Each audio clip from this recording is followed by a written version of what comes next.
وعلیکم ورحمۃ اللہ وبرکاتہ۔ محترم دوستو، امید کرتا ہوں کہ آپ اللہ رب العزت کی رحمت سے خیر و عافیت سے ہوں گے۔ آج کی اس ویڈیو کے اندر سورۃ الفیل کا لفظی اور بامحاورہ ترجمہ اور اصحاب فیل کا مکمل واقعہ بیان کرنا ہے۔ بسم اللہ الرحمن الرحیم۔ با کا معنی کے ساتھ، اسم کا معنی نام، اللہ کا معنی اللہ، اللہ کے نام کے ساتھ، الرحمن جو بے حد مہربان، الرحیم نہایت رحم کرنے والا ہے۔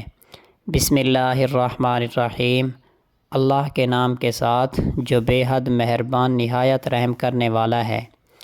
الم تر کیف فعل ربک باصحاب الفیل۔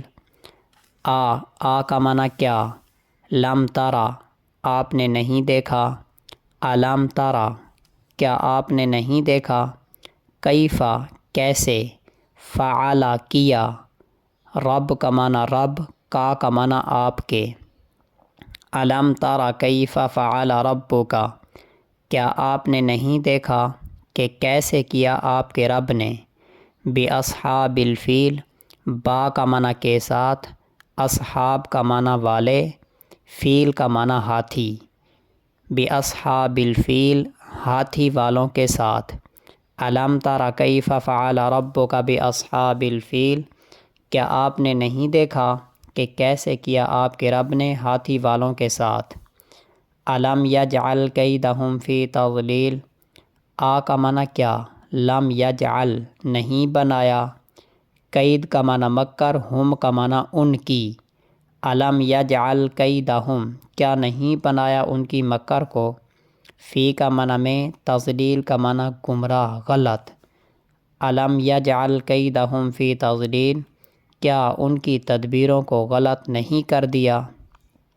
وارسل علیہم طیرا ابابیل، واو کا معنی اور، ارسلہ کا معنی بھیجا، علی کا معنی پر، ہم کا معنی ان، وارسل علیہم اور بھیجا ان پر، طیرن پرندے، ابابیل ابابیل اور بھیجے ان پر ابابیل پرندے، ترمیہم بحجارۃ من سجیل، ترمی کا معنی پھینک رہے تھے، ہم کا معنی ان پر، با کا معنی کے ساتھ، حجارۃ کا معنی پتھر، من کا معنی سے، سجیل کا معنی کنکریاں، وہ ان پر کنکر کی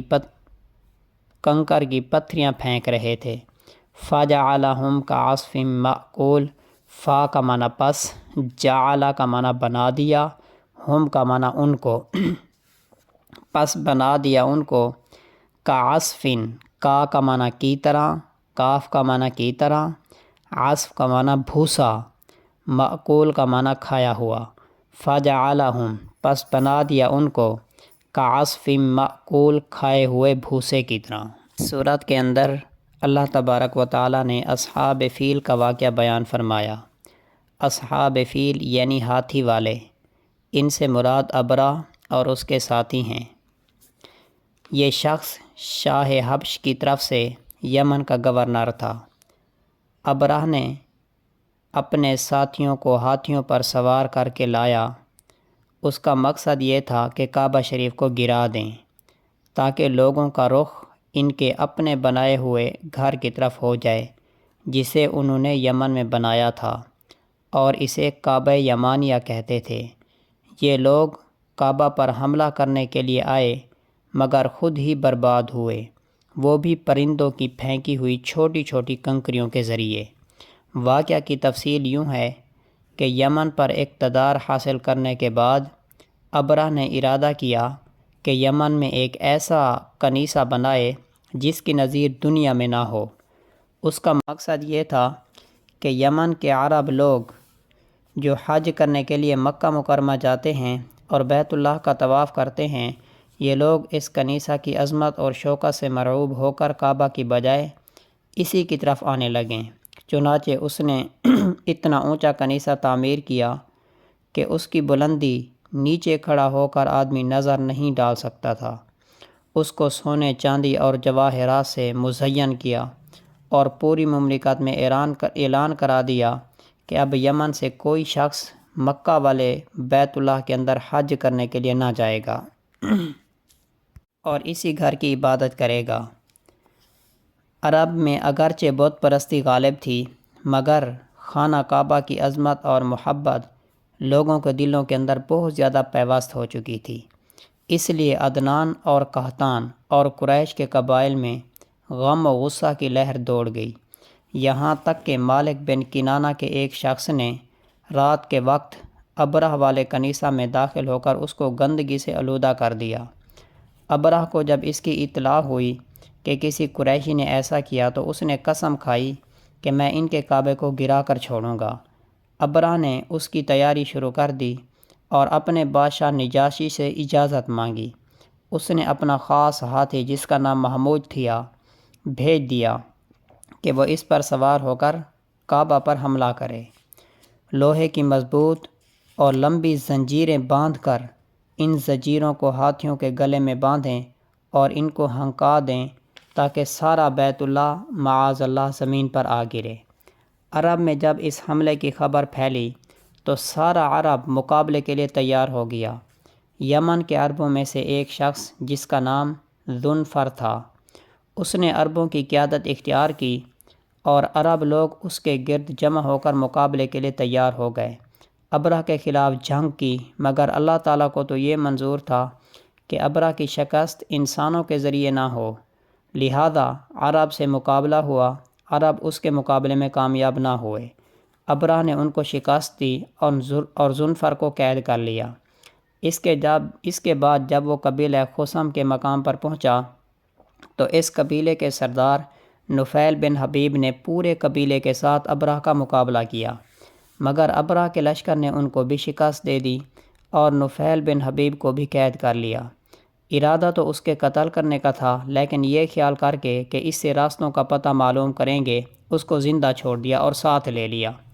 اس کے بعد جب یہ لشکر طائف کے قریب پہنچا تو چونکہ طائف کے باشندے قبیلہ بنو ثقیف پچھلے قبائل کی جنگ اور ابرہ کی فتح کے واقعات سن چکے تھے، اس لیے انہوں نے فیصلہ کیا کہ ہم اس سے مقابلہ نہ کریں گے، کہیں ایسا نہ ہو کہ طائف میں جو ہم نے ایک بت خانہ بنایا ہے لات کے نام سے، وہ اس کو نہ چھیڑ دیں۔ انہوں نے ابرہ سے مل کر یہ طے کر لیا کہ ہم تمہاری امداد اور رہنمائی کے لیے اپنا ایک سردار بھیجتے ہیں۔ ابرہ اس پر راضی ہو گیا۔ وہ اس سردار کو لے کر مکہ مکرمہ روانہ ہو گیا۔ تو جب مکہ کے قریب ایک مقام مغمس پر پہنچا جہاں قریش مکہ کے اونٹ چر رہے تھے، ابرہ کے لشکر نے سب سے پہلے حملہ کر کے اونٹ گرفتار کر لیے، جن میں 200 اونٹ رسول اللہ صلی اللہ علیہ وسلم کے دادا جان حضرت عبد المطلب جو کہ قریش کے سردار تھے ان کے تھے۔ ابرہ نے یہاں پہنچ کر اپنا ایک سفیر حناطہ کو شہر مکہ میں بھیجا۔ وہ قریش کے سرداروں کے پاس جا کر اطلاع دی اس نے کہ ہم تم سے جنگ کرنے کے لیے نہیں آئے، ہمارا مقصد کعبہ کو گرانا ہے، اگر تم نے اس میں رکاوٹ نہ ڈالی تو ہم تمہیں نقصان نہ پہنچائیں گے۔ حناطہ نے جب مکہ مکرمہ میں داخل ہوا تو سب نے اس کو عبد المطلب کا پتہ دیا کہ وہ قریش کے سب سے بڑے سردار ہیں، تو اس نے عبد المطلب سے گفتگو کی، ابرہ کا پیغام پہنچایا۔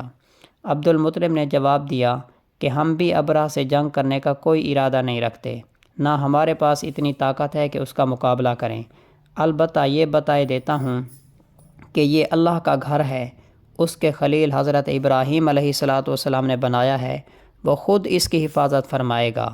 اللہ سے جنگ کا ارادہ ہے تو جو چاہے کر لے، پھر دیکھیے کہ اللہ کا کیا معاملہ ہوتا ہے۔ حناطہ نے جب عبد المطلب سے کہا کہ آپ میرے ساتھ چلیں، میں آپ کو اپنے سردار سے ملاتا ہوں۔ ابرہ نے جب عبد المطلب کو دیکھا تو بڑے وجیح والے آدمی تھے، بڑے خوبصورت چہرے والے آدمی تھے۔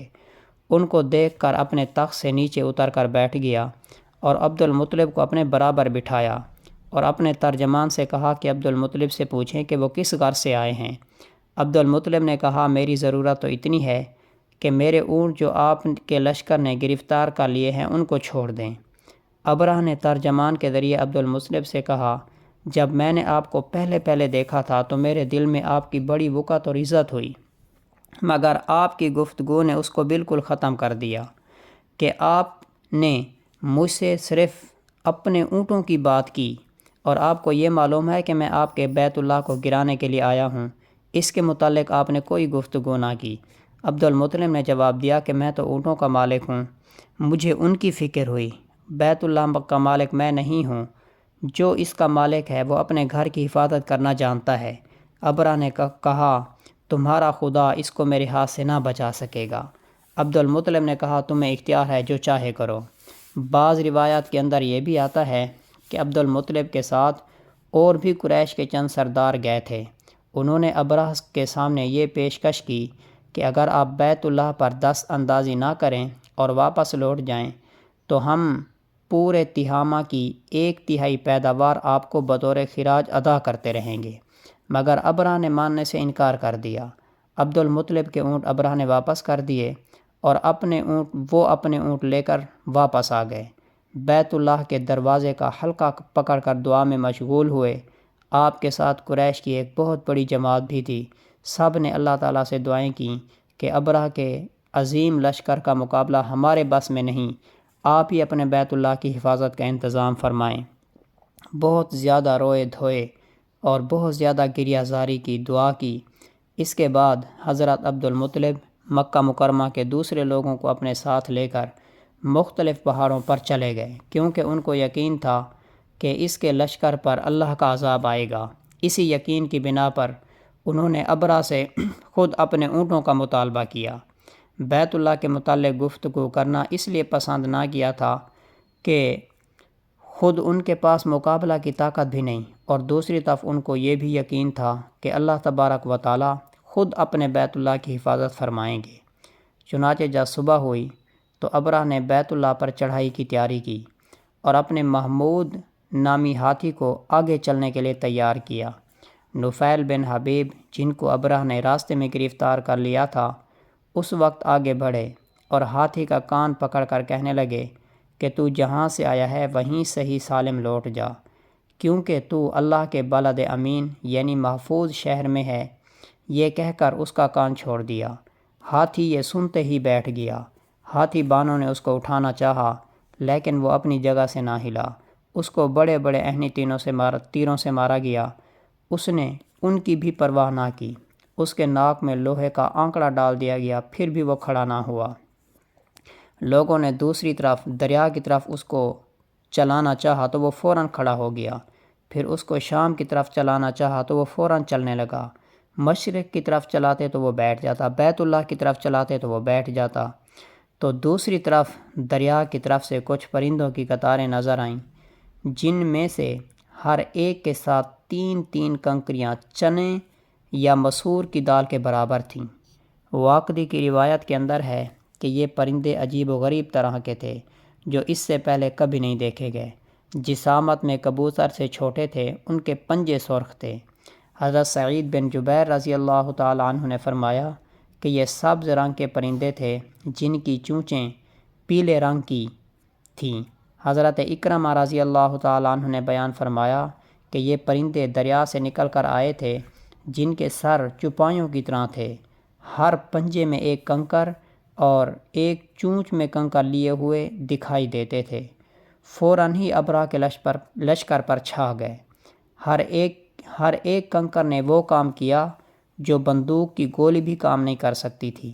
جس پر وہ کنکر پڑتے تو بدن سے پار ہو کر زمین کے اندر گھس جاتے۔ یہ عذاب دیکھ کر سب ہاتھی بھاگ کھڑے ہوئے۔ صرف ایک ہاتھی رہ گیا تھا جو اس کنکر سے ہلاک ہوا۔ نیز لشکر کے سب آدمی اس موقع پر ہلاک نہیں ہوئے بلکہ مختلف اطراف میں بھاگے۔ ان سب کا یہ حال ہوا کہ راستے میں مر مر کر گر گئے، اور ابرہ جسے راستے کے قبائل بھی شکست نہ دے سکے تھے، اسے اللہ نے پرندوں سے شکست دلوائی۔ اس نے شکست بھی کھائی اور بدترین بیماری کے اندر مبتلا ہو کر ہلاک بھی ہوا۔ اس کے جسم میں ایسا زہر سرایت کر گیا کہ اس کا ایک ایک جوڑ گل کر سڑ کر گرنے لگا۔ اسی حال میں اس کو واپس یمن لایا گیا۔ دارالحکومت صنعاء پہنچ کر اس کا سارا بدن ٹکڑے ٹکڑے ہو کر گر گیا اور وہ مر گیا۔ ابرہ کے ہاتھی محمود کے ساتھ 2 ہاتھی بان یہیں مکہ میں رہ گئے تھے، مگر اس طرح کے دونوں اندھے اور اپاہج ہو گئے تھے۔ ان کو مکہ معظمہ کے اندر بھیک مانگتے ہوئے دیکھا گیا۔ تو یہ ہاتھی والوں کا کعبہ شریف پر حملہ کرنے کے لیے آنا، پھر شکست کھانا اور ناکام ہونا، یہ ایک عجیب اور اہم واقعہ تھا۔ اس کے بعد اہل عرب جب تاریخی واقعات بیان کیا کرتے تو کہا کرتے کہ یہ عام الفیل کا واقعہ ہے۔ رسول اللہ صلی اللہ علیہ وسلم کی پیدائش کا بھی یہی سال ہے، جسے اصحاب الفیل کے نام سے یاد کیا جاتا ہے۔ اصحاب فیل کے واقعے کے 50 دن بعد حضور اکرم صلی اللہ علیہ وسلم کی ولادت ہوئی، جس وقت آپ کو اللہ تبارک و تعالیٰ نے نبوت سے سرفراز فرمایا۔ اصحاب فیل کے واقعے سے مکہ معظمہ کے رہنے والے بلکہ عرب کے سب ہی لوگ واقف تھے، اس لیے اللہ پاک نے فرمایا الم تر کیف فعل ربک باصحاب الفیل، اے مخاطب کیا تو نے نہیں دیکھا کہ تیرے رب نے ہاتھی والوں کے ساتھ کیا کیا۔ جب رسول اللہ صلی اللہ علیہ وسلم نے اپنی دعوت کا کام شروع کیا تو قریش نے آپ کی تکذیب کی۔ اللہ تبارک و تعالیٰ نے انہیں اپنا احسان یاد دلایا کہ دیکھو، اس کعبے کی وجہ سے سارا عرب تمہارا احترام کرتا ہے، عزت کی نظر سے تم دیکھے جاتے ہو۔ اس کعبے پر دشمن چڑھائی کرنے کے لیے آ گئے تھے، دشمن بھی ایسے قوی تھے کہ ان سے تمہارا مقابلہ کرنا تمہارے بس سے باہر تھا، بس پروردگار نے ان کی تدبیروں کو ناکام بنایا۔ ان دشمنوں نے سوچا کیا تھا اور ان کے ساتھ ہوا کیا۔ ذرا ذرا سے پتھروں سے پورے ہاتھی والے ایسے ہلاک ہوئے، صرف مرے ہی نہیں بلکہ ان کا جسم ایسا بھوسا بن گیا جسے بیل کھا کر اگل دیتا ہے۔ اللہ تعالیٰ نے اس گھر کی حفاظت بھی فرمائی اور نبی حضور اکرم صلی اللہ علیہ وسلم کو بھی مبعوث فرمایا۔ آپ کی بعثت سے اس کعبے کی عظمت مزید تیز ہو گئی، لہذا قریش کو دونوں نعمتوں کا شکر ادا کرنا لازم ہے۔